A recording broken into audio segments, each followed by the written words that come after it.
네, 올 1월에 이어서 2월도 수출에 청신호가 켜져 있습니다. 무엇보다 반도체 호황의 힘이 컸는데요. K반도체가 3개월 연속 200억 달러 돌파라는 신기록을 세우면서 8개월 연속 한국 수출 이어가고 있습니다. 또 승승장구하고 있는 K반도체 현주소와 전망 자세하게 짚어보죠. 김동영 KDI 한국개발연구원 전문연구원 모셨습니다. 안녕하십니까? 안녕하세요. 자, 2월 기준으로 최대 실적입니다. 우리 수출 여전히 계속해서 좋고 있고 아마 시청자 여러분들 왜 수출 좋은지도 잘 아실 겁니다. 우리 수출의 1등 공신이죠. 반도체 수출. 이 반도체 산업이 너무나 좋습니다. 자, 박사님, 일단 올 2월에 수출 한번 점검해 주시고요. 네. 이 중에서도 반도체 수출 한번 따로 떼어놔서 설명해 주시죠. 예, 이 숫자를 우리가 단순히 수출 호조로만 해석하기에는 조금 약한 느낌입니다. 왜냐하면 이제 지적해 주신 것처럼 우리나라가 이제는 AI 전환의 수혜를 받는 공급망의 핵심으로 들어가고 있는 초반의 실적이다라고 볼 수 있기 네. 때문인데요. 기존에 이제 한국 수출은 자동차라든지 석유화학, 철강 등 다양한 우리가 가지고 있는 경쟁 우위가 지지하는 모습의 구조였습니다. 그런데 지금은 반도체 하나가 이 모든 것들을 견인을 하고 있거든요. 이건 한국 경제가 이미 AI 공급망 인프라에 깊숙이 편입됐다라는 의미이기도 합니다. 전 세계가 AI 센터를 짓고 그 심장부에 들어가는 이 반도체를 한국이 만들고 있는 겁니다. 그게 이제 실적으로 증명이 되고 있는데요. 반도체 수출 증가율이 지난해 7월 30%에서 출발했는데 올해 2월에 150%를 넘었습니다. 이건 AI 수요가 구조적으로 폭발하고 있다라고 볼 수 있는 부분들입니다. 네. 그리고 이제 무역 수지가 154억 달러 흑자로 무려 13개월 연속 흑자를 이어가고 있는데요. 이게 대미 불확실성과 보호무역주의가 강화되는 상황에서 나온 실적이라는 점은 우리가 기억해야 되고 방파제 역할을 반도체가 해주고 있다. 그리고 이 수출이 가격이 아니라 기술 프리미엄으로 인해서 가능해지고 있다는 점도 우리가 봐야 되는 점들, 그리고 수출 9개월 연속 증가세로 이어지고 있다는 점들도 우리가 구조적 트렌드의 초입 아니냐라고 점검해 볼 수 있는 내용들입니다. 네. 자, 여러분 누가 뭐래도 메모리 반도체에서 우리 K반도체가 압도적인 1위죠. 1위는 맞는데 이 수출 분야만 놓고 보면 이 중국이 저가 메모리 반도체를 많이 팔면서 또 우리의 1위, 수출 1위를 좀 뺏어 갔었거든요. 독일도 저가 자동차 반도체 이런 것들도 있고요. 자, 그런데 이번 2월에 우리가 싹 다 다시 수출 1위까지도 재탈환했습니다. 이제 독보적인 거죠. 누가 뭐래도 독보적인 거죠. P든 Q든요. 가격이든 물량이든요. 맞습니다. 네. 이걸 이제 우리가 실적 회복이라고 보기보다는 아예 시장의 문법 자체가 바뀌었다라고 해석해야 되지 않을까 네. 싶습니다. 설명을 잘 주셨는데요. 5년 전만 하더라도 중국은 대규모 생산과 저비용 구조로 범용 메모리 시장을 잠식해 들어오고 있었거든요. 네. 그런데 이제 AI 시대가 열리면서 완전히 게임의 규칙이 달라졌습니다. 과거에는 얼마나 많이 만드느냐가 핵심이었다면 이제는 얼마나 빠르게 데이터를 전송할 수 있느냐가 되다 보니까 우리가 그 HBM이 그 핵심으로 자리 잡은 거 아니겠습니까? 중국은 아직 이 영역에서 한국과의 격차가 큽니다. HBM이 단순히 이 적층을 하는 것이 아니라 굉장히 많은 노하우가 들어가는 거기 때문에 이게 단기간에 따라잡을 수가 없습니다. 게다가 수출 품목에서 더 많은 포인트들이 있는데 세계 1위 품목을 우리가 지금 81개를 유지하고 있는데요. 다른 국가들은 감소 추세입니다. 일본만 하더라도 5년 새에 159개에서 118개로 줄었고요. 세계 순위도 5위에서 8위로 밀려났습니다. 이 얘기는 AI 시대의 전환에서 어떤 나라가 경쟁력을 유지하고 어떤 나라는 쇠퇴하고 있는지를 볼 수 있는 단적인 예라고 할 수 있는데 네. 한국이 지금 아날로그 제조에서 AI 인프라 공급자로 위상을 회복하고 있다는 점들 우리가 주목해야 되는 포인트입니다. 네. 그리고 지금 표를 보면 메모리 반도체 이번에 1위 탈환했고요. 변압기도 역시 HD의 현대일렉트릭, LS 일렉트릭 1위고요. 마스크팩이 또 1위입니다. APR 같은 뷰티 디바이스도 함께 있다라는 것들 저희가 이참에 수출 1위 품목도 정리를 했고요. 자, 그리고 이제 엔비디아 이야기를 해봐야 되겠습니다. 지금 지난 월요일부터 전 세계가 바로 엔비디아의 GTC 2016에 촉각을 곤두세우고 있는데 여기에 주인공들을 좀 보면 우리 삼성전자, 하이닉스, 현대차가 또 한 축을 차지하고 있거든요. GTC 2026에 대한 전반적인 좀 설명 한번 해주시죠. 감상평이요. 예, 이 GTC가 이제 예전에는 개발자들만의 모임이었는데요. 이제는 AI 산업 전체 로드맵을 그려주는 산업이다, 이런 행사다라고 볼 수 있습니다. 글로벌 공급망의 서열을 재정립하는 계기다라고 이야기하는 사람들도 있습니다. 제가 이번 행사에서 가장 주목하면서 설명드리고 싶은 부분은 엔비디아가 데이터 센터를 AI 공장으로 재정립했다라는 겁니다. 그러니까 단순히 데이터를 저장하는 공간이 아니라 예. 토큰을 생산하는 시설이라고 정의를 한 겁니다. 공장이 철강을 만들듯이 AI 공장은 지식과 판단을 만들어내는데 심지어 AI 데이터 센터의 전력 규모가 기가와트급으로 커지고 있다는 건 이게 마치 전력 인프라와 같은 역할을 앞으로 할 수 있다라는 의미로도 해석이 가능합니다. 이 관점에서 보면 삼성과 하이닉스 그리고 우리 기업들 많이 GTC에 참가를 했는데요. 단순 파트너십을 과시하려고 한 게 아닙니다. AI 공장의 핵심 부품 공급자로서 생태계에 깊이 편입됐다라는 점을 반증하는 것들이고요. 우리가요. 그렇죠. 네. 게다가 엔비디아가 이제 피지컬 AI, 즉 로봇이나 자율주행을 다음 타겟으로 삼고 있지 않습니까? 이런 점에서는 현대차를 비롯해서 국내 기업들이 굉장히 주목해야 될 대목들이고요. 이 엔비디아가 그리고 있는 청사진에 한국 기업들이 핵심 역할로 등장하고 있다는 건 이 GTC 행사를 통해서 우리가 읽어야 되는 굉장히 중요한 포지셔닝입니다. 네, 지금 GTC 2016이라는 게 원래는 개발자 회의인데 아예 엔비디아가 이제 그렇죠. 로드맵과 비전을 제시하는 행사가 됐습니다.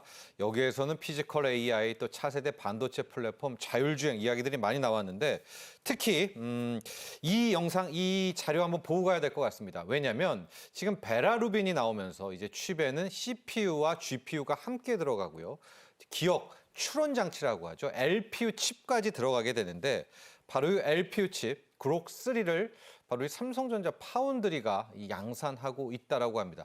그러면서 이 젠슨 왕 CEO가 우리 삼성전자에게 땡큐, 이 감사의 말을 전했거든요. 이 영상 보고 계속 진행해 보도록 하죠. I want to thank Samsung, who manufactures the Grok LP30 chip for us, and they're cranking as hard as they can. I really appreciate you guys. 그렇습니다. 베라 루빈의 HBM4도 우리가 만들고 여기에 들어가는 LPU 칩, 그록3 칩은 우리 파운드리, 삼성전자 파운드리가 만들어준다라고 합니다. 박사님, 삼성전자 그동안 다 잘했는데 하나 딱 못하는 부분이 파운드리잖아요. 네, 예. 맞습니다. TSMC에 밀려서 네. 반전의 계기가 될까요? 그럼요. 이건 단순한 감사 인사라고 볼 수 없습니다. 예. 제가 계속해서 과대 해석하는 것 같은 이야기들을 하는데요. 사실은 공급망 지용도가 바뀌고 있다는 공개 선언에 가깝습니다. 그렇다 보니까 삼성 파운드리 산업의 반등은 어쩌면 굉장히 긍정적으로 볼 수 있는 신호가 되지 않을까 싶습니다. 이게 왜 그러냐면요. 엔비디아는 그동안 AI 칩을 전량 TSMC에 생산을 맡겨왔거든요. 그렇다 보니까 특정 파운더리를 저렇게 지목해서 공개한다라는 것 자체가 굉장히 드문 일입니다. 예. 그런데 이번에 삼성을 콕 집었다라는 건 삼성이 엔비디아에 어쩌면 두 번째 그 파운드리로서의 역할을 할 수 있다, 공식화됐다라고도 볼 수 있는 부분들이 있고요. 업계에서는 이미 수율이 안정화됐기 때문에 삼성의 4나노 라인 가동률이 이쪽에서의 가동률이 상승되면 막대한 고정비를 이제 상쇄할 수 있고 수익성이 빠르게 개선될 수 있기 때문에 파운드리 산업의 반등 신호로 해석을 할 수가 있습니다. 경제적으로도 이 부분은 굉장히 중요한데요. AI 산업에서 공급망 안정성이 이제는 안보 문제로도 부상을 하고 있거든요. 엔비디아도 TSMC 하나의 모든 생산을 맡기는 건 굉장히 불안정한 그렇죠. 상황이기 때문에 네. 이를 리스크를 분산하려는 의도도 분명히 있을 겁니다. 그렇기 때문에 삼성만이 턴키로 모든 것들을 할 수 있는 이러한 상황에서 차세대 베라 루빈 플랫폼에 삼성의 HBM4가 탑재될 수 있다라는 가능성들도 계속해서 점쳐지고 있는 상황이다 보니까 네. 파운드리 삼성 전체의 사업의 반등 신호탄으로 해석할 수가 있습니다. 네, 올 하반기부터 출시를 한다라는 또 기쁜 소식이 있습니다. 특히 이번 GTC 2016을 좀 보면은 이제 엔비디아는 비전이 확실한 것 같더라고요. 호퍼 시리즈에서 시작을 했고요. 그 다음에 블랙웰로 넘어가고 이번에 베라 루빈, 그 다음 파인만까지 좀 비전이 나왔습니다. 그럼 당연히 HBM도 뭐 4, 6 이렇게 가게 될 텐데. 근데 또 좋은데요. 좋은데 박사님 이제 우리가 마치 좀 엔비디아에 뭐라고 해야 될까 좀 끌려가는 네. 느낌도 좀 있지 않습니까? 맞습니다. 우리가 좀 갑이 됐으면 하는 좀 느낌도 있고 TSMC 같은 경우에는 을 같은 갑 이렇게 평가도 좀 받는데 네. 뭐 좋고 우리 기술력도 좋은데 또 우리가 할 일들이 있겠죠. 그렇습니다. 예. 네. 이 기술 경쟁 관점에서는 모두가 알다시피 다음 HBM을 잘 만들고 개발하는 것들이 중요합니다. 근데 이제 근본적인 과제들을 언급을 좀 해드리고 싶은데요. 네. 바로 표준을 누가 정하느냐의 문제입니다. 지금까지 한국 반도체 기업들은 엔비디아가 요구하면 만들어주는 방식으로 파운더리를 운영해 왔습니다. 근데 이 AI 시대에는 차세대 메모리 아키텍처 구조를 먼저 제안하는 기업이 생태계의 주도권을 가져갈 수밖에 없습니다. 실제로 삼성전자가 이번 GTC에서 HBM4E를 처음으로 공개를 했는데요. 네. 우리가 먼저 방향성을 제시하겠다는 의지로 해석을 할 수가 있습니다. 이거는 더 빠른 메모리를 만드는 걸 넘어서 어떤 연산 구조 자체에 영향을 미치는 아키텍처 자체를 가져가겠다는 중장기 경쟁력의 핵심을 보여주고 있는 거거든요. 예. 두 번째 과제는 인력적인 부분들도 언급을 안 할 수가 없습니다. 반도체 R&D는 첨단 공정의 집합체인데요. 단기간에 자본을 투자한다고 따라올 수 있는 성격이 아닙니다. 그렇다 보니까 AI 전환 속도에 맞는 반도체 인재도 같이 유치하고 키워낼 수 있는데 이 부분이 우리가 병목이고요. 전력과 인프라 문제들도 굉장히 중요합니다. 막대한 그렇죠. 전력 문제들이 있다 보니까 이런 에너지 안보, 반도체 R&D들을 어떻게 시너지를 낼 수 있느냐가 우리가 앞으로 이런 엔비디아 등 AI 기업들에게 종속되지 않고 우리의 역할을 할 수 있는 하나의 방안이 될 수 있습니다. 네, 엔비디아가 이렇게 큰 비전을 가지고 잘 나갈 것 같고 그렇다면 당연히 우리 삼성전자와 하이닉스도 뭐 뒤따라서 함께 잘 될 것 같지만 그래도 우리 박사님께서는 우리의 역할도 있다. 그렇죠. 우리가 주도권을 좀 잡았으면 하는 그런 이야기도 해주셨습니다. 그런 차원에서요. 이번에 GTC 2016에서 삼성전자는 지금 HBM4 시대인데요. HBM4E를 실물입니다. 실물 칩을 먼저 공개를 했습니다. 7세대 제품 지금 당장은 뭐 필요도 없지만 이렇게 4E까지 내놓은 의도, 배경 또 한번 더 짚어주시죠. 그렇죠. 사실 많은 분들이 예상하실 수 있을 것 같은데요. 예. 이건 단순한 기술 과시는 아니고요. 기술 리더십을 선점하기 위한 포지셔닝 전략이라고 볼 수 있습니다. 그리고 그 배경에는 국민 입장에서 굉장히 행복한 일입니다. 자국 기업인 하이닉스와의 치열한 경쟁이 자리 잡고 있습니다. AI 인프라 시장에서는 고객사들이 현재 구매할 제품만이 아니라 앞으로 이 공급사와 함께 가겠다라는 확신이 필요합니다. 특히 엔비디아처럼 1, 2년 앞을 내다보면서 로드맵을 짜는 고객 입장에서는 공급사의 차세대 기술 역량은 굉장히 중요하거든요. 삼성의 HBM4를 막 양산하는 시점에 4E라는 거를 보여주는 건 우리가 항상 한 발 앞서 있다라는 것들에 대한 신호를 주기 위함입니다. 게다가 하이닉스에게 HBM의 주도권을 내줬다라는 평가를 삼성이 계속 받아왔기 때문에 이 기술 리더십을 회복하겠다라는 메시지를 전달하기에도 굉장히 좋은 무대가 이 GTC였을 겁니다. 네. 삼성은 이번 전시에서 메모리, 파운드리, 첨단 패키징을 모두 아우르는 이 IDM으로서의 통합 솔루션 역량을 강조했는데 이게 비용 측면이나 납기 측면에서는 삼성만이 할 수 있는 것들이기 때문에 이 차별화 포인트를 HBM2라는 이 걸로 상징적으로 보여주는 것이 아닌가 이렇게 생각을 합니다. 자, 저희가 삼성전자 이야기만 계속하고 있는데 SK 하이닉스도 대단합니다. 마치 우리 K반도체의 엄마가 좋아, 또 아빠가 좋아라는 느낌이고요. 오늘 공교롭게도 두 기업 모두 5%대 주가도 급등하고 있어서 하이닉스 이야기도 좀 해보죠. 지금 최태원 회장은 이 현장에 GTC 2016 현장에 날아가서 젠슨 왕과 지금 만나고 있습니다. ADR 그러니까 미국 증시에 SK 하이닉스를 상장하는 ADR 상장 이야기도 좀 나오고 있고요. 하이닉스 쪽의 이슈도 한번 좀 짚어주시죠. 네. 사실 이 하이닉스 이슈는 저평가 이슈가 있습니다. 그러니까 우리가 미국 주식 예탁증서 상장, ADR 상장은 단순히 투자처를 늘리는 거의 의미라기보다 코리아 디스카운트를 정면 돌파하겠다라는 시도로 해석할 수가 있습니다. 사실 하이닉스가 HBM 최강자로서의 가치를 가지고 있는데 글로벌 시장에서의 평가는 그에 맞지 않거든요. 지금 SK 하이닉스는 AI 반도체 핵심 부품의 HBM을 글로벌 시장에서 마이크론과 같은 경쟁자들에 비해서 더 낮은 가치를 받고 있는데 이게 이제 한국 시장의 구조적인 문제, 어떤 지배 구조에 대한 우려 때문에 그런 측면들도 큽니다. 그렇다 보니까 이 ADR 상장을 통해서 마치 TSMC처럼요, 제대로 된 가치를 받아보겠다라는 의도로 읽어낼 수가 있습니다. 미국 시장에서 ADR로 거래가 되면 HBM 패권을 준 기업 입장에서는 글로벌 기관 투자자들과 동등한 입장에서 평가를 받을 수 있게 되고 그렇게 되면 진정한 가치를 금융시장에서도 주식시장에서도 얻어낼 수가 있기 때문에 이는 주식 재평가에 가장 큰 그 트리거 역할을 할 수 있을 거라고 생각을 합니다. 네. 지금 뭐 저희가 삼성전자 HBM4 이야기는 했지만 하이닉스가 실은 또 먼저 또 하이닉스도 HBM4의 양산과 공급 계약을 맺은 상태라는 점도 함께 말씀을 해드리고 테슬라 한번 갔다 오도록 하겠습니다. 일론 머스크, 테슬라는 자율주행 또 로봇 이런 사업들도 함께 하는데 여기에도 AI 칩이 필요하잖아요. 근데 박사님, 테라팹입니까? 일론 머스크가 자기네들이 테라팹 공장을 지어놓고 직접 이 정도의 칩은 만들겠다. 이게 지금 우리도 생각해볼 문제가 많은 게 설계는 할 수 있겠지만 만들지는 쉽게 못하잖아요. 우리 그렇죠. K 반도체한테 좀 좋은 이야기가 올까요? 장기적으로는 분명 좋은 소식이 들려올 거라 생각합니다. 그래요. 말씀하신 것처럼 테라팹이 지금 파운드리 시장의 판도를 당장에 바꾸는 건 거의 불가능한 얘기입니다. 그런데 요거는 읽어낼 수 있습니다. ACI 시대에는 빅테크의 반도체 내재화가 시작됐다라는 겁니다. 사실 테슬라라고 하는 어떤 스타 기업이 이야기를 해서 화두가 되긴 했는데요. 아마존이나 마이크로소프트나 애플들 다 자기 칩을 자기가 개발하고 있는 상황입니다. 네. 그렇다 보니까 이제 AI 반도체는 단순한 부품이 아니라 한 기업의 경쟁 우위를 결정하는 가장 중요한 부품, 그러니까 기업이나 국가 입장에서는 안보 수준의 어떤 핵심이기 때문에 모두가 공급 안정성의 불안정성을 감내하기는 싫은 거죠. 직접 만들고 싶은 걸 겁니다. 그러다 보니까 단기와 장기로 좀 나눠서 볼 예. 필요가 있을 것 같습니다.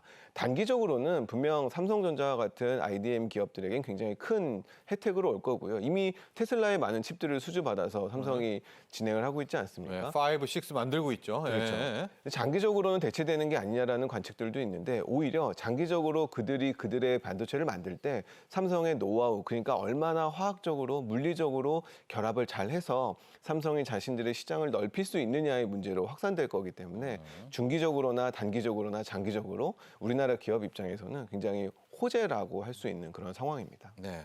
테슬라가 직접 칩을 만든다라고 하니까 그렇게 보면 우리 삼성전자 파운드리가 위협받을까라는 시선도 있지만 오히려 그거보다는 우리 쪽에 파운드리가 더 활성화되는 쪽에 초점을 맞춰야 된다. 이렇게 이야기를 해주셨고요. 저희가 계속 지금 파운드리 이야기를 하고 있는데 AMD의 리사 수 회장도 오히려 우리나라에 와서 이재용 회장과 만나게 되고 만나고 또 뭐 공장도 방문하게 되는데 이 AMD라는 게요. 이제 엔비디아의 칩만큼은 아니지만 이제 칩의 엔비디아의 아성을 도전하는 곳입니다. 이 칩 만들어주는 것도 우리 삼성전자가 됐으면은 이제 앞으로도요. 지금도 만들어주고는 있지만 더 좀 활성화됐으면 좋겠습니다. 그렇죠. 네. 사실 전 세계에서 이렇게 만들 수 있는 나라가 우리나라밖에 없거든요. 대만하고 우리죠. 네. 모든 걸 다 할 수 있는 것도 삼성이 거의 유일하기 때문에 대형 고객 수주가 삼성 파운드리 입장에서는 가장 큰 이슈입니다. 근데 이번 방문은 어떤 삼성 파운드리 사업에 어쩌면 결정적인 전환점 역할을 할 수가 있습니다. 네. 앞서 언급해 주셨던 기업들의 수주를 이미 다 삼성이 받아놓은 상황인데 그럼 누가 남았나를 보면 이제 AMD 정도가 큰 수주처가 될 수 있습니다. AMD 입장에서도 공급망의 불안정성을 해소해야 되기 때문에 이제 삼성전자와 같은 그 리스크 쉐어링을 좀 해야 되는 상황들입니다. 그렇다 보니까 이제 CEO와 직접 만나서 어떤 회동도 하겠다, 뭐 여러 얘기들을 하고 있는데 이런 것들이 만약에 성과로 이어지게 된다면 삼성 파운드리 산업의 어떤 흑자 전환도 예상해 볼 수가 있고요. 비로소 반도체로 진짜 돈을 버는 시대가 이루어질 수도 있겠다라는 기대도 해볼 수 있는 시점입니다. 네. 이제 우리 정부의 지원책 보도록 하겠습니다. 이 정부는 지금 5년간 150조 규모 국민 성장 펀드를 조성하려고 하고 있습니다. 조성해 놓고 있는데 이 중에 3분의 1은 AI 반도체 쪽에 투입하기로 결정을 했죠. K 엔비디아, 또 K 오픈 AI, 또 K TSMC 나와야 됩니다. 집중적으로 좀 투자해야 된다 이런 지원들 많이 나오고 있습니다. 조언들이요. 맞습니다. 정책의 방향은 옳습니다. 지금 150조 중에 50조를 먼저 투자하겠다, 그리고 올해만 해도 10조를 투자하겠다라는 계획을 발표를 했는데요. 다만 얼마나 쓰느냐보다는 어떻게 쓰느냐가 중요하다는 점을 좀 강조하고 싶습니다. 이번 정책이 단순한 산업 지원을 넘어서 AI 시대의 한국 경제의 장기 구조를 바꿀 수 있는 계기가 돼야 됩니다. 우리가 엔비디아의 성공 사례를 좀 볼 필요가 있는데요. 엔비디아가 성공한 것은 개발자 생태계를 아주 오래전부터 확보해 놓기 때문입니다. 그렇기 때문에 우리도 이러한 생태계 확보 관점에서의 어떤 투자들이 이루어져야 하고요. 조금 더 냉정하게 본다면 우리가 엔비디아로 내일 갑자기 될 수는 없습니다. 그렇죠. 틈새 시장부터 시작하는 어떤 노력들이 필요한데요. 그러기 위해서는 우리의 스타트업 기업들에 대한 생태계 구축에 많은 힘을 쏟아야 됩니다. 그래서 가장 큰 경쟁력이 칩 자체가 아니라 이 개발자 생태계를 어느 영역에서 만들어낼 것인가에 이 산업의 초점이 맞춰져야 된다. 그래야 우리가 멀지 않은 미래에 충분한 성과를 낼 수 있다. 의미 있는 성과를 낼 수 있다는 점 마지막으로 강조를 드리고 싶습니다. 네, 자 지금까지 도움 말씀에 김동영 KDI 한국개발연구원 전문 연구원과 함께했습니다. 오늘 감사합니다.